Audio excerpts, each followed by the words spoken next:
अस्सलाम वालेकुम नाज़रीन, प्रोग्राम ओपिनियन अली काजी में बलीकार आए यासिर अहमद हमको स्टूडियो में ज्वाइन करता सीनियर तजियाकार अली काजी साहब। वेलकम अली साहब। Thank you Yasir. अली साहब, कल जेका पाण हल्के पुल्के लेवल ते डिस्कस पियो कयोसि त जेका मौलाना फज़ल रहमान साहब जी, नवाज़ शरीफ़ साहब जी ऐं इन्हनि सभिनि जी मुलाक़ात रखियल आहे त थींदी या न थींदी, छा थींदो। पोइ तस्वीरूं अची वियूं राति जो, बाक़ाइदा गॾु घुमनि था पिया, वेठा आहिनि, मुस्कुराहटूं कचेरियूं हलंदियूं पियूं। उनखां पोइ हाणे ज़रा वटा ख़बरूं हलंदी पियूं अंदरूनी कहानी सां त भई हुननि जेको आहे मौलाना फज़ल रहमान जेको आहे उहो हिकिड़ो पंहिंजो मुसविदो तयारु कयो आहे जेको 80% तयारु आहे। मौलाना फज़ल रहमान हिननि सां आइनी अदालत ते बि जेको आहे उहो राज़ पोइ ॾेखारे छॾियो आहे त आइनी अदालतूं ठहणु खपनि।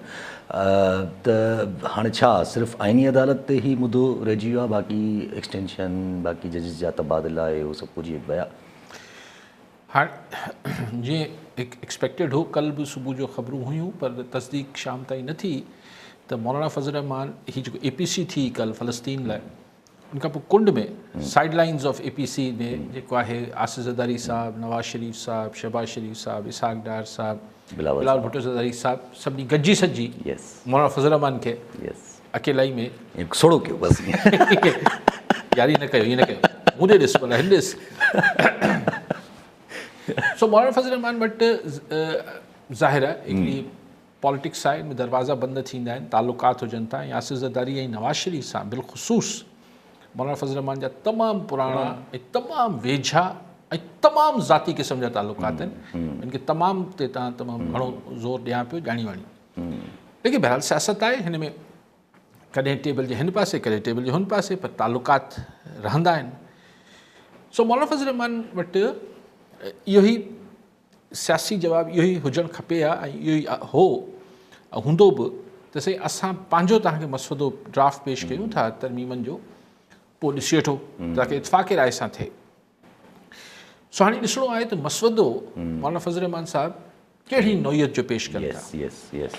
अगरि हुकूमती ऐं हुकूमत जे पोयां धुरियुनि जी ख़्वाहिशनि जे बिल्कुलु उबतड़ अगरि मौलाना फज़ल रहमान जो मसइलो हूंदो त पोइ इहो सम्झो वेंदो त मौलाना साहब हिकिड़ी तकल्लुफ़ पूरो कयो आहे, जान छॾाई आहे, जान छॾाई आहे पंहिंजी। माना उन करिणो न हो त ॻाल्हि अहिड़ी करे छॾियो जेका थिए ई न, जेका थियण जोगी न, त भई अहिड़ी तरमीमनि जो फ़ाइदो कहिड़ो आहे। पर जे मौलाना साहब हिकिड़ी विचथरी ॻाल्हि रखी ऐं डायलॉग जे प्रोसेस में इंगेज थिया त पोइ थी सघे थो त उहो ड्राफ्ट ॿुधाईंदो। सो पाण सभु इंतज़ारु करे वठूं त मौलाना फज़ल रहमान जो उहो ड्राफ्ट कहिड़ो हूंदो, ऐं हुन ड्राफ्ट खे छा ग़ैर रस्मी तौर ते JUI PTI सां बि हिकिड़ो मुशावरत करे ॾींदी, ॿियनि अपोज़िशन जी पार्टियुनि सां मुशावरत करे ॾींदी, या सोलो पंहिंजे मुंहुं मौलाना फज़ल JUI इहो ड्राफ्ट पेश करे थी। हुन ड्राफ्ट खे अची वञे थो त सिधी ॻाल्हि आहे, हुकूमती धुर खे 10 मेंबर शॉर्ट आहिनि क़ौमी असेंबली में, जेको 224 जो नंबर हुननि खे हासिलु करिणो आहे। त 8 मौलाना फज़ल रहमान जा MNA आहिनि, बाक़ी 2 खुटंदा, उहो अलाह जे ॾींहं मां किथां न किथां 2 टे लोटा त हाणे को मसइलो न आहे, 10-15 बि मसइलो न आहे, पर बहरहाल उहो मौलाना गॾु थिए, हाँ रुगो मौलाना अची ईंदो बाक़ी त न सिर्फ़ु पार्लियामेंट में को वधीक मुखालफ़त न थींदी, बल्कि रोडनि ते बि मुखालफ़त पोइ आइनी तरमीम जी न थींदी, छाकाणि मौलाना फज़ल रहमान हुन में गॾु हूंदो। सेनेट में बि 5 सेनेटर आहिनि त उहो बि नंबर वेझो अची पहुचंदो। लेकिन एज़ ए सेट के $1 मिलियन जो सवाल इहो आहे त मौलाना साहब या JUI केतिरा उहो ड्राफ्ट जेको आहे उहो केतिरो क़ाबिल क़बूल ॾियनि था हुकूमत खे। जीअं तव्हां ॻाल्हि कई त छा अगरि हुन में इहा ॻाल्हि हटाए छॾीनि था मौलाना साहब त हाई कोर्ट जी जजिस जी ट्रांसफ़र पोस्टिंग नथी थी सघे, हुन में इहो हटाए छॾीनि था त कंहिं बि ॿियनि सर्विसिस जे मुदनि में वाद न थींदी, चीफ जस्टिस जो मुदो बि 65 साल रहंदो, जेको जंहिंजो टेन्योर आहे, मिसाल आर्मी चीफ आहे, मिसाल नेवल चीफ आहे, मिसाल अलिफ़ आहे, मिसाल ॿिए आहिनि, उन्हनि जी किथे बि का छेड़छाड़ न थींदी, उहे ई रहंदा। मिसाल आइनी अदालत जो जेको चीफ जस्टिस हूंदो उहो रिटायर्ड जज न हूंदो, उहो जेको आहे उहो प्राइम मिनिस्टर अपॉइंट न कंदो, उहो सुप्रीम जुडिशियल काउंसिल मां ई ईंदो। ऐं जेका आइनी अदालत हूंदी उहो बाबा हुनजी अपील बि सुप्रीम कोर्ट में थी सघंदी, त माना मुतवाज़ी कोर्ट न ठहंदी, हिकिड़ी पैरेलल सुप्रीम कोर्ट न जुड़ंदी। इन टाइप जी अगरि हू तरमीमी मसइलो पंहिंजो मजोज़ा जेको पंहिंजो प्रपोज़ कंदा ड्राफ्ट, त उहो हुकूमत जे कहिड़े कम जो? कहिड़े कम जो? यस जी ॾिसो काॾे थी वञे। अच्छा पप्पू ज़ाहिर आहे उन ते त वकीलनि जो बि को घणो एहतजाज कोन थींदो, ज़ाहिर आहे उन्हनि जी त अञा रहंदो रोज़ी खुली पवंदी, त अगरि सुप्रा कोर्ट न हुजे अंडर द सुप्रीम कोर्ट ई अगरि का ॿी कोर्ट ठही थी वञे त? जी बिल्कुलु। अगरि सुप्रीम कोर्ट जे मुतवाज़ी को बि सुप्रीम कोर्ट न पई ठहे, पैरेलल एपेक्स कोर्ट्स न हुजनि थियूं, अगरि बराबरी में का शइ न पई ठहे त वकीलनि में ठीकु आहे कुझु धड़ा मुखालफ़त कंदा, पर पोइ उते आर्ग्यूमेंट थींदो त कहिड़ो फ़र्क़ु पए थो? यस आर्ग्यू त उहो ई साॻियो ॿी अदालत में ठही वई आहे। यस ॻाल्हि घुमी फिरी वञी ओड़ी बीहंदी। अच्छा पर अगरि अहिड़ी तरफ़ का ॻाल्हि वञे थी पई त पोइ सरकार खे त पोइ ज़ाहिर आहे छा चइजे, त पोइ दे नीड टू पैनिक। त छो अॼु फारूक एच नाइक साहब बि चयो त काज़ी फ़ाइज़ साहब जे हूंदे ई जस्टिस मंसूर अली शाह साहब जी नोटिफिकेशन थी सघे थी। कुझु माण्हू त इहो प्रिडिक्ट कंदा त विदिन दिस वीक बि शायदि नोटिफिकेशन थी वञे। त अगरि इहे शयूं थी वञनि थियूं, मुसविदो बि जेको आहे उहो सिर्फ़ु गवर्नमेंट जे फेवर जो या कोई अहिड़ो न आहे, जेका गवर्नमेंट जी सिक्योरिटी नथो ठहे, त पोइ गवर्नमेंट त पैनिक कंदी। मुंहिंजो ख़्यालु आहे त अगरि गवर्नमेंट वटि नंबर्स पूरा आहिनि, जीअं हुननि जा ज़रिया हुकूमती ज़राए दावा कनि था त असां वटि 10-15 लोटा आहिनि ऐं असीं मौलाना साहब और नो मौलाना साहब असीं इहे तरमीम पास कराए वेंदासीं, बिल सेल करे वेंदो। अगरि इहे दावा ठीकु आहिनि, हिननि वटि आहिनि, क़ौमी असेंबली में बि लोटा आहिनि ऐं सेनेट में बि हिननि वटि अगरि हुकूमत वटि लोटा आहिनि पंहिंजा, त पोइ ही मुंहिंजे ख़्याल ते लास्ट एफर्ट हिकिड़ी कई पई वञे, आख़िरी कोशिशि थिए पई त यार मौलाना साहब ठही वञे त बहितर आहे। पर हीअ कंदा जीअं चयो बि अथनि त हीअ जेको शिंघाई कॉन्फ्रेंस थी वेंदी, हिन जे फ़ौरन बाद मुंहिंजे ख़्याल आहे हिन में वेंदा। पोइ तेसि ताईं अगरि मौलाना साहब जो मसवदो बि अची वञे, मौलाना साहब सां थी वञे, इक्वेशन ठही वञे त सुठी ॻाल्हि, न त मुंहिंजे ख़्याल आहे मौलाना खां सवाइ बि हिकिड़ी सीरियस एफर्ट त कंदा। पोइ हुन में कामयाबु केतिरा था थियनि, नाकाम केतिरा था थियनि, इहे जुदा बहस आहे।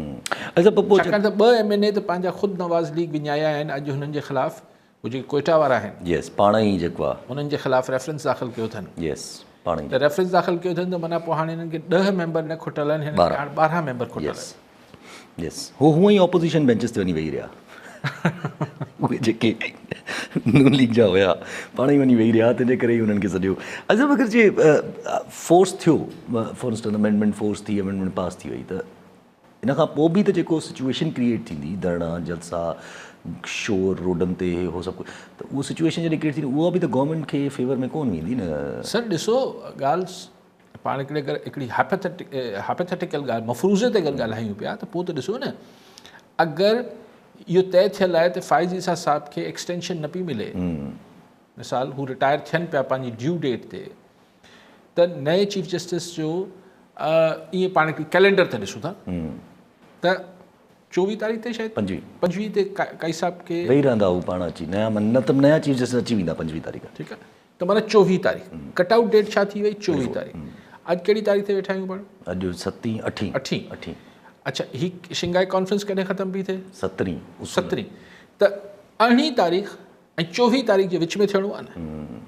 6 ॾींहं आहिनि जंहिंमें इहो बिल पास थियणो, अमेंडमेंट्स पास थियणियूं आहिनि, कानून साज़ी थियणी आहे। अच्छा हिननि ॾींहंनि ताईं लामोहाला नोटिफिकेशन जारी थींदो मंसूर अली शाह साहब जो। अगरि मिसाल फ़ाइज़ ईसा साहब जी अॼु फारूक एच नाइक पीपल्स पार्टी जा सीनियर अॻवान आहिनि, हू चवनि पिया त काई साहब जी रिटायरमेंट थी वेंदी ऐं हू नोटिफिकेशन जारी थी वेंदो नए चीफ जस्टिस जो। हाणे हीअं अगरि मञी वठूं 18 तारीख़ ते धर थी वञे त क़ौमी असेंबली मां पास, हुतां पास समरी खणी मोटरसाइकिल ते वञी ऐवान सदर मां साइन करे नोटिफाई कयो, 19 तारीख़ ते कानून आहे पाकिस्तान जो त भाई हीउ जेको बि नओं कानून अची वियो। 25 तारीख़ ते सुबुह जो नए चीफ जस्टिस जे साम्हूं अगरि वकील साहिबान वञी बीहंदा त भई हीअ जेका तरमीमूं थियूं आहिनि इहे आइन जे मुतरादिफ़ आहिनि, ऐं जेको बि कानूनी जेके बि पेचीदगियूं आहिनि, त हुते हेयरिंग शुरू थींदी, हुन पासे आइनी कोर्ट ठही वेंदी, ओॾे अलॻि। अच्छा आइनी कोर्ट किथे ठहंदी? अच्छा जेसि ताईं हुन में कोई नवां जज मुक़ररु तकड़ि में उहो बि थी विया त ॿ अदालतूं हलंदियूं मुल्क में। थोरो मंज़र त ॾिसो न कहिड़ो अजीब ग़रीब भयानक मंज़र जुड़े पियो। हिते वरी असांखे तालिबान ई तनक़ीद न कनि, अफ़गान तालिबान आहे, अजीब दुनिया थी पवंदी न। जी हा। ॿ त हू हुते ॿुधंदी न न ही गैर क़ानूनी आहे या न आहे, हिते ही पंहिंजो फंक्शनिंग शुरू करे छॾींदा, हिते शायदि हुकूमत पहुची वञे आइनी अदालत में त पार्लियामेंट खे हक़ आहे कानून साज़ी जो, छा अदालत हिन खे हटाए सघे थी नथी हटाए सघे, आर्टिकल 60 फलाणा आर्टिकल धमकाणा या इहो ई त हे केस नथी ॿुधी सघे सुप्रीम कोर्ट, हे केस जेको आहे उहो फेडरल सॼा कॉन्स्टिट्यूशन कोर्ट वञो। विच में छा पियो थिए, उनखां विच में इहो थिए पियो त वकील रोडनि ते निकितल आहिनि, इस्लामाबाद अञा PTI मां मस्तु जान छॾाई आहे, अञा जान छुटी बि कोन्हे पूरी। यस वरी PTI बिस्मिल्लाह करे त हलो शिंघाई कॉन्फ्रेंस थी वई, हाणे असांखे जलसो करणु ॾियो डी चौक ते, त किथे पिया वञूं? पोइ even at the end of the day government लाइ त आहे न डायलेमा क्रिएट थियल, त छा करे? हा न गवर्नमेंट लाइ त उही ॻाल्हि आहे, एक तरफ़ आग एक तरफ़ पानी। तरमीमूं नथी कराए त अचो अथसि, 25 तारीख़ जी डेडलाइन मिलियल आहे, यस ऐं तरमीमूं कराए थी त अचो आहे। हाणे सुवाल इहो आहे त जिन्हनि खे बि प्लीज़ करण लाइ, राज़ी रखण लाइ हुकूमत ही कराए पई तरमीमूं, उहो छा डू मोर जो मुतालबो त न करे छॾींदा? त हीअ त करे वरितो ठीकु आहे, पर अञा मज़ो न आयो। जी हा, पोइ इहे किथे? छाकाणि त ॾिसो एंड ऑफ द डे मां बार बार चवां थो, जॾहिं का हुकूमत या सियासी धुर जी नेकनामी घटिजी वञे थी, मक़बूलियत घटिजी वञे थी, तनक़ीद ऐं त पोइ हू हिकिड़ी लाइबिलिटी बणिजी वञे थी। यस इवन ख़ानदाननि ऐं घरनि में यस को ईअं छोकिरो या को छोकिरी हीअं थींदो आहे त माण्हू चवंदा यार तो त सॼी हाणे ख़ानदान लाइ जेको आहे हिकिड़ो टिको थी वियो आहीं, पंहिंजो ज़ाती खूनी रिश्तो हूंदो आहे, त हिते बि इहो थींदो आहे। त पोइ हू हिकिड़ो ॿार बणिजी वञनि था, त उनमें पोइ हूंदी आहे त यार कंहिं सूरत ॿार मां पंहिंजे कुलनि था लाहिजे, कुझु महसूसु ईअं पियो थिए। पोइ कहिड़े बि तरीक़े सां अच्छा पर वेंदे वेंदे कुझु कमु करे वञनि। हा अञा भलो जी हा। अच्छा PTI जेको आहे उहो छा स्टैंड रखे थी फ़िलहाल? त माना PTI फ़िलहाल त पोइ हिते हटी वई आहे, महसूसु थिए थो पियो।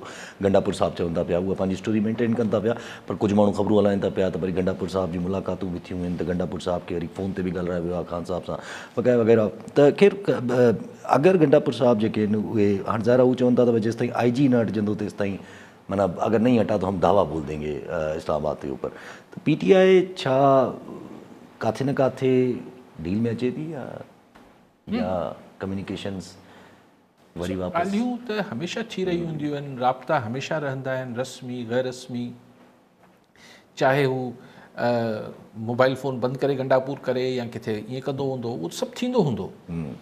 लेकिन हीअ जेको चए गंडापुर IG नहीं हटाओगे तो मैं धावा बोल दूंगा, माना हाणे इहो आहे त भला कुझु त चवां। यस यस यस हाणे हिकिड़े कामोरे लाइ यस सॼी PTI जो छा हदफ़ हाणे? जी हा। शहबाज शरीफ़ छुटो, पीपल्स पार्टी छुटी, नवाज़ लीग छुटी, सभु छुटिया, हाणे IG पंजाब ते लॻा पिया आहिनि छा? IG Islamabad sorry. त ज़ाहिर आहे इहो बड़ी हिकिड़ो आहे त हाणे जेसि ताईं कुझु थिए तेसि ताईं कंहिंजी बैशिंग त कयूं। IG न हटंदो त असीं वापसि वेंदासीं, छा थींदो? IG छा थींदो? अच्छा स्पीकर चयो था त वरी ख़त लिखियो आहे स्पीकर जेको आहे उहो इलेक्शन कमीशन ऑफ पाकिस्तान खे त यार सीट ॾेई छॾियो नए कानून जे तहत रिजर्व सीट्स। इलेक्शन कमीशन फ़ैसिलो नथो करे। इलेक्शन कमीशन सुन लॻो पियो, सफ़ा माठ, छाकाणि त हुन लाइ बि बाहि पाणी वारो किसो आहे। जी हा जी हा। लेकिन कमाल आहे न यार। जी हा। छा यानी हिकिड़ी ज़माने में सोप सीरियल्स हलंदा हुआ ड्रामनि में, उन में 500 किस्तूं, 1000 किस्तूं हिकिड़े ड्रामे जी छिक छिका 2-2000 किस्तूं। जी हा जी हा। ड्रामा हूंदा। पोइ आख़िर में उहो चैनल ऐं हू जेके प्रोडक्शन हाउस वारा हूंदा उहो चवंदा यार बसि घणी थी, हिनखे बंदि कयो, कुझु ॿियो था कयूं। यस असां वटि इहे 70 साल खां साॻियो ई हले थो। न को स्क्रिप्ट चेंज था कनि, जी हा, न को एक्टर त सीख आहे, चेंज थियनि था थोरो थोरो 30-40 सालनि खां पोइ कुझु चेंज थियनि, नथिंग इज़ चेंजिंग। मतिलबु माण्हू बोर थी विया आहिनि। जी हा। पाण TV ते त चैनल मटाए वठनि, हिते छा कनि? सर इहो मज़ाक थिए पियो न यार, लतीफ़ा आहे।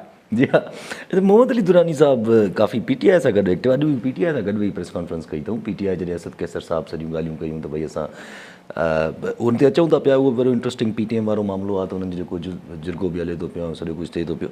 पर मोहम्मद अली दुरानी, असद कैसर, इहे सभु वेही, ज़ाहिर आहे मोहम्मद अली दुरानी साहब बि वेही चवनि था पिया त भई ॿियो को हल ई न आहे हाणे तव्हां वटि सवाइ री इलेक्शन।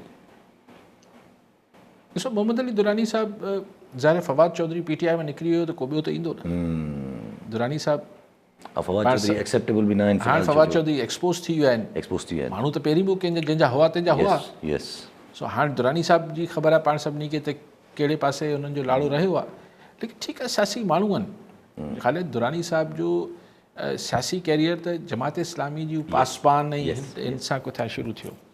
पोइ मुशर्रफ साहब जा बि वफ़ाक़ी वज़ीर या is a well connected political man. लेकिन ठीकु आहे, हिकिड़ो वॉइस आहे। ॿियो हाणे दुरानी साहब जी तारीख़ में कहिड़ी फ़िलहाल त का हू जेको विच में कोशिशि थी त हिकिड़ी जॉइंट अपोज़िशन ठहे ऐं हुन में मौलाना, मूं सम्झो पिए त उहो को असाइनमेंट आहे या हू वक़्ती असाइनमेंट हो। अच्छा, पोइ जॉइंट अपोज़िशन थियण जा इम्कानात थी त सघनि था न, अगरि गवर्नमेंट जेको आहे अमेंडमेंट पास करे छॾे।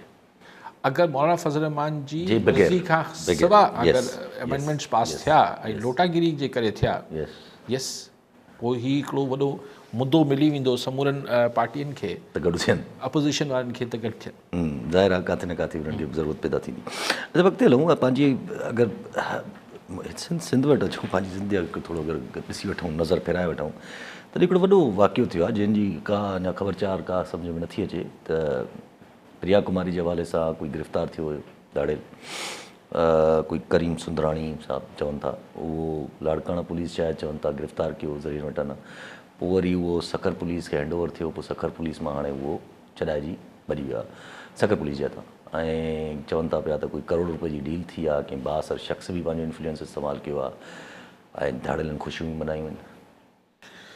ॾिसो, मूंखे ख़बर न आहे छा थियो आहे, लेकिन मूंखे हैरत, बे इंतिहा हैरत इन ॻाल्हि जी आहे त हिकिड़ो हाई प्रोफाइल केस आहे प्रिया कुमारी, सिंध जी गुॾी, ऐं चवंदो आहियां सिंध जा सभु माण्हू, उहे त शिकारपुर जा गुॾा बि ग़ाइब आहिनि, अगवा थियल आहिनि, उते बि अचूं था, ॿार मासूम। हिकिड़े हाई प्रोफाइल केस में हिकिड़ो वॉन्टेड माण्हू जेको को लीड चयो पियो आहे त हिन मां को लीड कुझु अॻियां को मिलंदो, उहो सखर पुलिस वटां फ़रार थी वञे। ऐं हींअर ताईं मतिलबु चइबो न, सम हेड्स शुड रोल, को हिकिड़े माण्हू जे ख़िलाफ़ु का तादीबी कार्रवाई न थी आहे। हाणे थी सघे थो शाम जो को 2 कांस्टेबल ऐं 2 ASI ऐं 2 इंस्पेक्टर शायदि मुतल थी वञनि। That's it.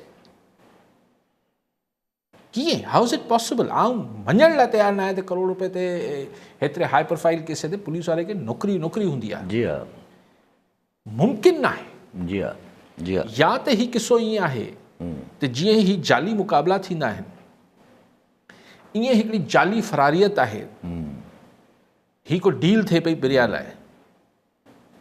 पर जे ईअं न आहे ऐं वाकई में निग्लिजेंस जे करे, ग़फ़लत जे करे हू माण्हू भॼी वियो आहे, त यार पोइ त बस थी वई न, पोइ त बस थी वई पुलिस मां। पहिरियां हिकिड़ो होॾां भॼी वियो वरी हाणे सर ॾिसो, हू हिकिड़ा ॿी सिचुएशन हुई, हू जेको ख़ैरपुर पीर जो ॻोठ न होता, ही तव्हां हुन माण्हू खे किथे घुमायो पिया, किथे वठी पिया वियो ऐं कीअं फ़रार थी वियो? माना हुन में त को हमलो थियो, 12-15 माण्हू आया, ही कीअं फ़रार थी वियो? ही त हू जाली मुक़ाबिलो आहे। जे पुलिस अगरि जाली मुक़ाबला कंदी आहे, फेक इनकाउंटर्स, ही त फेक स्केप स्टोरी आहे। छाजी कीअं स्केप थियो? It's not possible. ऐं बसि हिकिड़ी मम आहे, बसि हिकिड़ी ख़बर आहे, हलो भई भॼी वियो बसि। आई थिंक के मतिलबु हिन ते जेतिरो होम मिनिस्टर खे जेतिरो वॾो एक्शन वठणु खपे ओतिरो घटि हूंदो। हीउ कीअं हिकिड़ो मामूली किसो आहे? ऐं छा पियो थिए, मतिलबु सम्झ खां ॿाहिरि आहे किसो। शिकारपुर में लॉ एंड ऑर्डर पाण वटि अक्सर फ़ोन अचनि था। उहो टियों ॾींहुं शिकारपुर वारो नेठि वञी कराची में निकिता आहिनि त यार अमन कराए ॾियो असांखे, त मासूम ॿार 2 चवनि था अगवा थियल आहिनि। त सवाल इहो आहे त अगरि शिकारपुर वासियुनि जी आवाज़ हू सम्झनि, सही बि सम्झनि पिया, एतिरो ग़लति बि कोन्हे, जो हू कराची सीड़जी आया आहिनि, त मां त ॿुधनि शायदि हिते केरु ॿुधी वठे। पर जिन्हनि खे ॿुधणो हूंदो साईं उहे शिकारपुर में ॿुधी वठंदा, जंहिंखे न ॿुधणो आहे कराची में बि न ॿुधंदा। बट रियली मतिलबु तमामु ईअं माण्हू जी सूरत हाल ॾाढी तकलीफ़ ते आहे। जी हा, लॉ एंड ऑर्डर जी अलॻि, बक़ाइनि ॻाल्हियुनि जी अलॻि, अॼु वरी हिकिड़ी ॿी बि छा फरार थी वेंदो। जी हा। लॉ एंड ऑर्डर ते हिकिड़ी शइ आहे, उहो त आहे, उहो या चवां थो न पुलिस खे केरु मतिलबु कुझु पुछण आखण वारो कोन्हे। बासर शख़्स जेको आहे उहो मुलविस चवनि था पिया हिन में बि आहे, इन शइ में फरार इहे बि अजीब ॻाल्हियूं मीडिया में फीड कनि पिया न। हिकिड़े पासे चवनि था करोड़ रुपयो ॾिनो अथनि, ॿिए पासे चवनि था 62 शख़्स छॾाए छॾियो आहे। हाणे 62 शख़्स छो छॾायो आहे उनखे? ऐं पुलिस हिकिड़े फेक किसो ठाहे बसि हू फरार थियो। कीअं फरार थियो? मतिलबु ईअं छा मोटरसाइकिल ते वठी पियो वियसि छा? मूंखे त ई ड्रामो थो लॻे सॼो। बसि पोइ मशहूरु त आहिनि न अहिड़नि कमनि में। जी हा। अच्छा, पंहिंजी ॻाल्हि हले पई सिंध जे हवाले सां त अॼु हिकिड़ो ॿियो सीन हो ॾिठोसि, ख़बर ॾिठीसि त सिंध में हाणे तक़रीबन हिन रवां साल 10 केसिस पोलियो जा थी चुका आहिनि, 3 वरी रिसेंटली मिलिया आहिनि। जी, 2 ठुल मां, हिकिड़ो मलीर मां, यानी हिकिड़ो सिंध जे हिकिड़े कुंड मां, कराची मां, हिकिड़ो ॿियो कुंड। सर ॾिसो न, हाणे हिकिड़ो लाशारी ॿार आहे, कोई ॿिया आहिनि, ॿार त ॿार हुजनि था, उनजी ज़ात ऐं उनजी ॿोली सां मूंखे न आहे, ॿार त ॿार हुजनि था। इहो माण्हुनि खे आख़िर छो न पिया पोलियो ड्रॉप्स पियारीनि? हीउ कहिड़ो मथे में ही छा हिननि पागलनि विहारे छॾियो आहे त न हिन सां लाइ छा थींदो? यार ॿारनि खे हाणे सॼी ज़िंदगी लाइ हिन जो को इलाजु न आहे न बेसिकली। मतिलबु अगरि पोलियो थी वियो त हिन जो को इलाजु ई कोन्हे। मां त इनखे नंढे हूंदे के उनखे ॾिठो आहे त उहो पोइ सॼी ज़िंदगी लाइ माज़ूर थी वियो। हीअ माइट छा था कनि?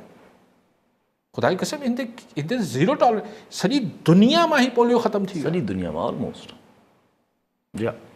पर अफ़गानिस्तान, पाकिस्तान अहिड़ा 2 टे मुल्क बाक़ी वञी बचिया आहिनि दुनिया में। त आऊं मतिलबु माण्हुनि खे त गुज़ारिश इहा कंदुसि त मतिलबु हिन में त यार एतिरी नाहिली त न कयो, एतिरी ग़फ़लत न कयो, बचनि खे पोलियो जा ड्रॉप्स त पियारियो। ऐं पोइ रिज़िस्ट कनि था, नहीं पिलाएंगे, न पियारींदासीं, हीअं थी वेंदो। वेड़ी पवंदा आहिनि। आऊं चवां थो अहिड़े माइटनि खे त फ़ौरन इहो फ़ैसिलो बि सिंध गवर्नमेंट करे चुकी आहे त जेको पेरेंट्स नथा पियारनि उनखे ॿधो।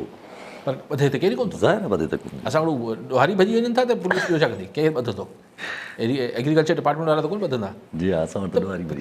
इहो माइटनि खे घुरिजे त इहो पंहिंजे ॿारनि सां एॾो ज़ुल्म न कनि। तालीम नथा ॾियारे सघो, अलिफ थिए थो, हीअ त तव्हांखे को ख़र्च त न करिणो आहे। घर ते अची पियारीनि पियूं पोलियो वर्कर्स, हुननि सां तव्हां करे ज़्यादतियूं था कयो, करे छा था कयो? ख़ुदा खे मञो यार। ॿुध, तव्हांजे बचनि खे हिकिड़ो हुननि जो मुस्तक़बिल बचाइण लाइ नियाणियूं अचनि थियूं, तव्हां हिकिड़ी ॼटकी कयो था यार।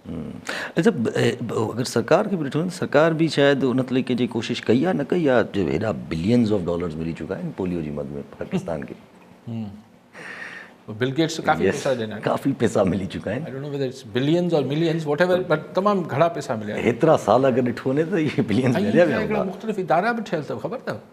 उन ते हू इदारा जेके आहिनि पोलियो ऐं एड्स ऐं हिन टाइप जा, मुख़्तलिफ़ फॉरेन फंडेड इदारा ऐं NGOs हलनि पियूं, ऐं हुननि खे अलाए केतिरा जाम सारा करोड़े अरबे रुपया मिलनि था, रुपया डॉलर नथो चवां, त माण्हुनि खे हिन में एजुकेट कयो। उहे एजुकेट कीअं थियूं कनि इहे इदारा NGO? त हिते 5 स्टार होटल में हिकिड़ो सेमिनार घुराइनि था, ऐं 4 अख़बारनि में ख़बर, 4 टीवीअनि ते क्लिप, ऐं कारकर्दगी थी वई, बिल ठही वियो 25 लख रुपए जो, त वरी एक्टिविटी थी वई। हिन खां पोइ सिंध में सभिनी खे ख़बर पइजी वई त पोलियो थींदो। हैदराबाद में रिसेंटली पोलियो जा केसिस निकिता, ठुल में, कराची में, एवरीवेयर। हाणे त सर इहा ग्रो कंदी, अगरि जे वायरस आहे त इट विल ग्रो, अगरि तव्हां हिनखे न रोकियो त। सभु ॻाल्हि उहा ई आहे न, त अहिड़ियूं ॻाल्हियूं ज़ाहिर हाणे अहिड़ियुनि शयुनि ते ध्यानु ॾियणु गवर्नमेंट जो कमु आहे। अच्छा, अगरि KP जो अगरि ॾिठो वञे त ज़ाहिर उते बि जिरगो हले थो पियो, उते बि हिकिड़ी पख्तून एलिमेंट बि सफ़ा उरूज ते आहे, पर सरकार PTM खे बैन करे वेठी आहे ऐं अनबैन करण जी का जवाज़ बि सही नथी ॾेई सघे। छा जवाबु ॾे? ॿुधाईनि न छा कयो, छा आहे हुननि? भई को दहशतगर्दी कई अथनि, भई को छा, मतिलबु कि दहशतगर्द तंज़ीम सां जुड़ी विया आहिनि, छा थियो छा आहे? इन्हनि खे पहिरीं बि केतिरा केतिरा साल त हिन खे ॿधी रखंदा आहे हिकिड़ो मंज़ूर पश्तीन यको बदल हो वोट ऑफ नो कॉन्फिडेंस लाइ कढी आयासीं जेल मां वोट ॾियारायूं ॿियो बि त हूंदो न मुसिंदावड़ तावड़ वरी पंहिंजी ॿी पार्टी ठाहे हा उहो त अलॻि पाण में थी आहे लेकिन बेसिकली त ही बेसिकली जेको हुते राइटेस्ट पख्तून वधे पियो तालिबान ऐं हीअ सभु वधनि पिया इहे जेको हिननि जो असरु वधे पियो त हुन में हिकु नेशनलिस्ट पंहिंजो कलर खणी आया हेठे तबिके मां ऐं ज़ाहिर आहे पोइ उहो जेके लोकल हुते माफ़ियास ठही वञनि थियूं न हिकिड़ा हुजनि था असली तालिबान या दहशतगर्द हिकिड़ा हुनजे नाले ते बि त पोइ पोयां धंधो कंदा आहिनि न जी हा हिननि उन्हनि खे चैलेंज करणु शुरू कयो इन करे ही न वणंदा ऐं सभिनी सां टकराइजनि पिया लेकिन हिन महिल पख्तून जेको क्वेश्चन आहे पख्तून इशू आहे हिन खे ईअं मिसहैंडल त न करणु खपे ऐं सभु जेको जिरगो हिकिड़ो त जेको सरकार जी ॻाल्हि ॿुधाई माना गंडापुर जा हिकिड़ो जेको PTM वारनि पंहिंजो बि इन ई सेंटिमेंट ते ऑर्गेनाइज़ करायो जंहिंमें ANP राज़ामंद थी वई आहे वञण लाइ पर PTI चए था थी सघूं वेंदासीं पर चवनि था त पहिरियां असांखे थोरो क्लियर कयो वञे त छा डिस्कशन्स थींदियूं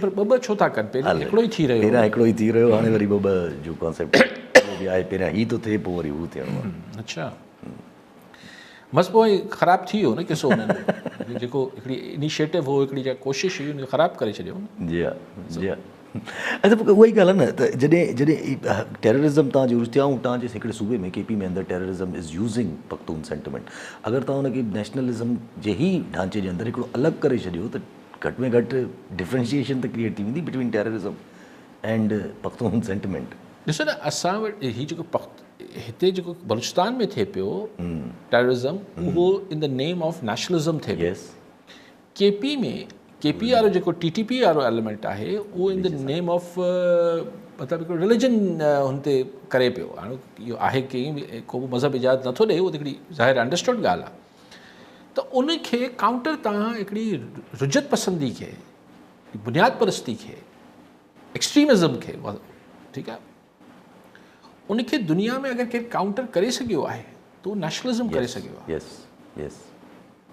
सो या नेशनलिज़म करे सघी आहे या तमामु शानदार गवर्नेंस करे सघी आहे पर गवर्नेंस टेक्स टाइम पर क़ौम परस्ती हिकिड़ो अहिड़ो ख़ुदि जज़्बाती मामिलो आहे जो ॿिए कंहिं जज़्बाती नारे खां वधीक छिक आहे माण्हू खे छिक अचे थी ऐं पख्तून कल्चर में हुननि खे बि तमामु घणो पंहिंजे कल्चर ॿोली ही हू हिननि शयुनि सां ॾाढो लगाव आहे जीअं सिंधियुनि खे बि कंहिं हद ताईं पंहिंजी ॿोली सां हीअ सभु हुननि खे बि तमामु घणो आहे जीअं सिराइकियुनि खे बि आहे जी हा जी हा जी हा जी हा त पख्तून नेशनलिज़म जेको आहे उहो वेरी मच एग्ज़िस्ट हीअ ख़ुदि जेको ANP डिघे अरसे ताईं मोस्ट पॉपुलर पार्टी हुई हुनजो ई से जेको आहे तक़रीबन PTM वारा खणी विया छो ANP वॾा कॉम्प्रोमाइज़ करे छॾिया हा एग्ज़ैक्टली पोइ ANP जी त वरी तारीख़ खां छा थियो छा न थियो उन्हनि जो त वरी अच्छा बलूचिस्तान जे ज़ाहिर बलूचिस्तान में बि हालात ख़राबु आहिनि जेका बलूचिस्तान मां चयो वञे थो पियो त BLA क्लेम कयो आहे हीअ कराची वारो जेको ब्लास्ट आहे फॉरेन मिनिस्टर असांजे फॉरेन मिनिस्टर फाइनेंस मिनिस्टर असांजे वॾी इंट्रस्टिंग ॻाल्हि कई हू चवनि था जेके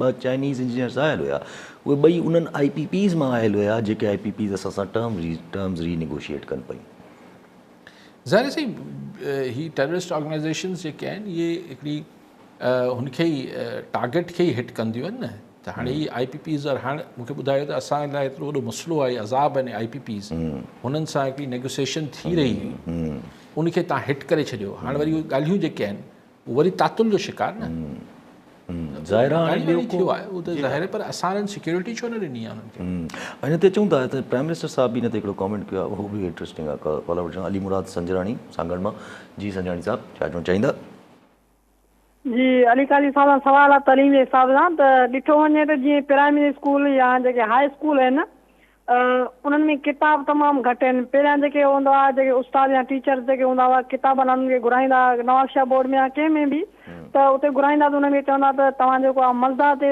किताब वग़ैरह खणी वञो या फटे वग़ैरह में त हाणे ॾिठो वञे त मां जेॾी महिल 9th क्लास 10th क्लास में लास्ट मुंहिंजो साल हो हाई स्कूल में त उते आउं ॾिठो त हिकिड़ो फटो आयो पूरे 1200 स्टूडेंट मां हिकिड़ो सिर्फ़ु फटो आयो त उते हिकिड़ो उते अलीका जा सवाल आहे त माना सिंधी जी आख़िर उनखे सिंध में छो माना त सिंधी जी तालीम तबाह कई वई आहे किताब जे हिसाब सां प्राइमरी स्कूल मां उते माना ॿार न आहिनि जेके हुन किताब न आहिनि त इहो अलीका जा सवाल पुछंदा आहिनि। ठीकु साईं। सिंधी साहिब तालीम कंहिं तबाह कई आहे की ॿिए त अची न तबाह कई आहे, असां पाण कयो आहे न। पाण इलेक्ट कया आहिनि, पाण सभु कुझु कया तो ज़ाहिर है जॾहिं तालीम खातो केरु आहे किताब को ॿिए सूबे जो या वफ़ाक़ त कोन पियो हलाए, हाणे त सूबो पियो हलाए। अगरि सूबाई खातो जेको आहे उहो पंहिंजो कमु टेक्स्ट बुक बोर्ड किथे आहे, टेक्स्ट बुक जामशोरो में आहे। पर अगरि हुते इहो सभु करप्शन ऐं इहे सभु मामला ठीकु नथा थियनि त ईअं त न आहे त हीअ कंहिंखां लिकियल आहिनि मामला, पर माण्हू इहे सभु ॻाल्हियूं परेशानियूं आहिनि। ॿारनि खे किताब न आहिनि, ॿारनि वटि फर्नीचर न आहे, छोकिरियुनि जे स्कूलनि में वॉशरूम्स न आहिनि, इहे सभु आहिनि प्रॉब्लम, सभिनी खे ख़बर आहिनि, पर चवनि था बसि इहो आहिनि, ईअं ई थींदो आहे। इहो हा ईअं ई रहंदो, इहो असां वटि ईअं ई रहंदो। अच्छा मां पंहिंजी ॻाल्हि हले पई त उहो जेको टेररिज़म जो उन ते शहबाज़ शरीफ़ साहिबु चवनि था त मां पाण वञी करे बिशाम वाक़े खां पोइ जेको आहे उहो यकीन दयानी कराई हुई चाइनीज़ खे त अटैक न कंदो, हाणे चई वरी थी वियो आहे, मूंखे ॾाढी शर्म जो मक़ाम आहे। सभु हिते हिकिड़ो ज़रा जॾहिं चाइनीज़ एतिरा सेंसिटिव थी चुका आहे आफ्टर बिशाम वाक़े खां पोइ, काफ़ी जॾहिं पाण अची उहो चवणु लॻा त हीअ जॾहिं थियो आहे त हाणे चाइनीज़ रिएक्शन छा हूंदो? ऑफकोर्स ॾिसो चाइना ठीकु आहे, पंहिंजा को तालुकात त ज़ाहिर आहे पाकिस्तान सां ख़राबु करे छॾियो, लेकिन ऑफकोर्स हू हिते अगरि हुनजा शहरी महफ़ूज़ न आहिनि ऐं अगरि हू सम्झनि था त असीं हिते टारगेट थियूं पिया। पर मुंहिंजो सुवाल हिन खां थोरो अॻिते आहे, कल्ह बि थोरो ईअं हवाले तौरु ज़िक्र कयो त ही जेके बि टेररिस्ट ऑर्गेनाइज़ेशन बलूचिस्तान में या केपी में ऑपरेट कनि पियूं, चाहे बलूच कॉम्परस्ती जे नाले ते या टीटी, हिननि जो मर्कज़ ऐं महवर आहे काबुल। यस यस यस हुतां हिननि खे सॼी पैटर्नेज जेको आहे अफ़गानिस्तान करे पियो। हा अफ़गानिस्तान ते चाइनीज़ इन्फ्लुएंस बि इंडिया जो बि आहे, ॿियनि जो बि आहे, रशिया जो बि आहे, पर चाइनीज़ इन्फ्लुएंस बि आहे।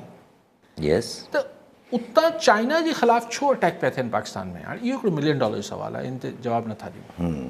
कॉलोनी ज़फ़र नकवी हैदराबाद मां। जी नकवी साहब क्या कहना चाहेंगे?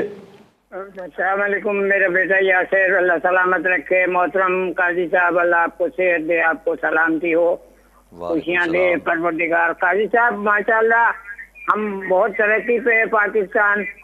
जो किसी जमाने में दुबई की रेत उड़ती थी और PIA जाके एयरपोर्ट बनाता था कि कराची में लोग आते थे इंग्रेज से कहते थे लंदन से अच्छा बनेगा। ट्राम में हमने सफ़र किया, वो बहुत अच्छा बहुत खूबसूरत मुल्क था। बॉम्बे और कराची और लंदन ये एक ही सतह पे थे किसी दौर में। लेकिन काजी साहब क्या सितम हो गया, क्या जुल्म हो गया कि अफगानिस्तान हमसे कह रहा है कि पाकिस्तान के हालात खराब हैं। अल्लाह अकबर, कराची में चाइनीज उतर रहे हैं, ब्लॉक्स हो रहे हैं और बार बार वो बेचारा एक हमारा KPK का अली अमीन गंडापुर साहब आ रहे हैं, रोज नई कहानियां सुना रहे हैं।